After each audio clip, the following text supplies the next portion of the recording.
Selamat siang, sahabat-sahabat sekalian. Selamat berjumpa kembali dengan saya, Dr. Lee. Kali ini dari Nevada.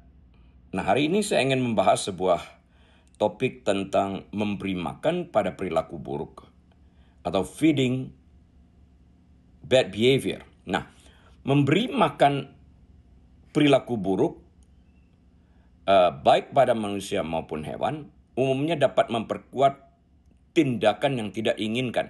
Artinya perilaku buruk tersebut dapat terulang kembali. Nah, perilaku buruk yang dapat terulang kembali ini dapat terjadi melalui positive reinforcement. Ya, misalnya memberikan hadiah, perhatian, pujian, camilan, atau barang-barang material setelah perilaku buruk terjadi. Hal ini membuat perilaku tersebut berulang kembali. Negative reinforcement sebaliknya menghilangkan stimulus yang tidak menyenangkan setelah perilaku buruk terjadi, yang akan menyebabkan perilaku buruk tersebut berulang kembali karena yang bersangkutan bebas dari tekanan yang ada. Contohnya ya, seorang anak mengamuk di toko dan orang tuanya kemudian memberikan mainan untuk menghentikan amukannya. Nah, hadiah itu menghilangkan tekanan orang tua yang memperkuat perilaku amukannya. Jadi dalam hal ini orang tua tidak boleh give in atau tidak boleh menyerah kepada tuntutan anak saat dia mengamuk di toko.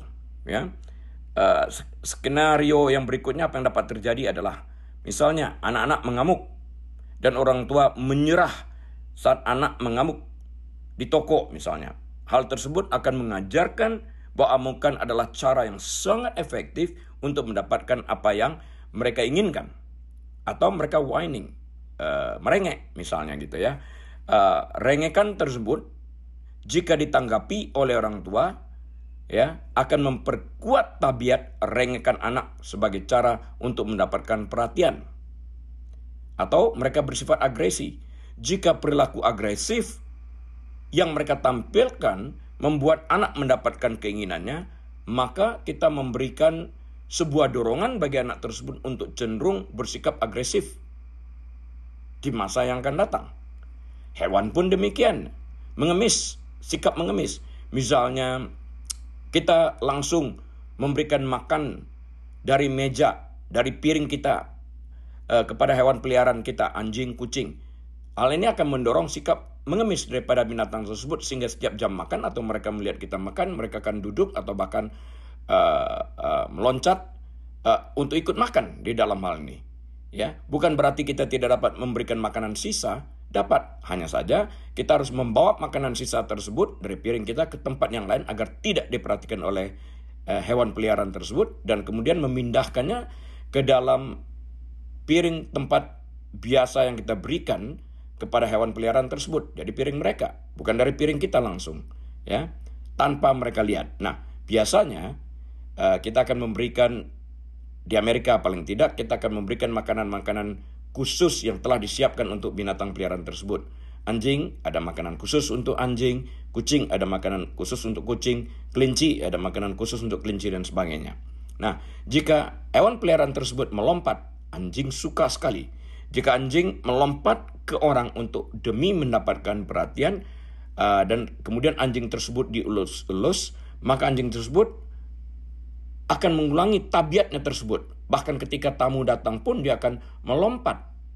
Belum tentu tamu tersebut suka dengan binatang peliharaan kita. Nah, ini akan menimbulkan gangguan-gangguan bagi tamu yang datang. Ya, setiap perilaku yang tidak diinginkan akan berulang jika mendapatkan perhatian, hadiah, atau apa saja yang kita berikan kepada hewan tersebut. Orang dewasa pun sebetulnya akan memiliki sikap yang sama jika kita memberikan perhatian-perhatian baik kepada perilaku yang diinginkan maupun kepada perilaku yang tidak diinginkan. Di tempat pekerjaan misalnya gitu ya. Jika seorang mengeluh tentang melakukan sesuatu tugas gitu ya dan kemudian tugas tersebut diambil dari orang tersebut. Jadi dia tidak usah mengerjakan tugas tersebut. Maka sikap seperti ini merupakan sebuah dorongan yang kuat bagi orang tersebut untuk terus mengeluh. Bahkan ini dapat menjadi contoh bagi yang lain atau encourage yang lain untuk mengeluh mengikuti orang tersebut agar pekerjaan tersebut tidak perlu dikerjakan. Padahal mereka datang untuk bekerja karena mendapatkan upah atau gaji dari perjanjian untuk bekerja di tempat tersebut. Hubungan pribadi hal yang lain. Menyerah pada tuntutan yang tidak masuk akal, misalnya giving in terhadap apa yang dituntut sekalipun itu tidak masuk akal. Hanya sekedar untuk menghindari konflik akan memperkuat tuntutan negatif tersebut. Contohnya ya, seseorang istri atau suami mengatakan, aku sih akan aman-aman saja jika engkau memberi perhatian sepenuhnya padaku untuk menyejukkan jiwaku. Artinya perhatianmu bagiku harus sepenuhnya dan tanpa terbagi. Nah, hal ini merupakan motivasi bagiku untuk tidak berperilaku macam-macam. Teman-teman, ini adalah tuntutan yang tidak masuk akal. Dan ini sangat berbahaya. Mengapa? Karena hal itu menciptakan perilaku khusus begitu ya, yang masuk ke dalam sebuah siklus. Perilaku buruk tersebut menjadi lebih sering dan lebih intens. Dia berada dalam siklus itu sendiri. Nah, itu akan menghambat pembelajaran orang tersebut. Mencegah individu mempelajari apa cara yang lebih tepat untuk berperilaku. Ya, karena orang lain akan giving in, orang tua akan giving in terhadap anak-anak, atau bos yang kurang tegas akan giving in terhadap keluhan-keluhan daripada pegawai. Dapat merusak hubungan di antara sesama teman atau di antara suami istri, yang dapat menciptakan kebencian, konflik, ketegangan dalam rumah tangga, di dalam kantor, di antara teman dan semuanya. Nah, itu juga dapat mempengaruhi kemampuan orang atau bahkan hewan sekalipun untuk tumbuh dan mempelajari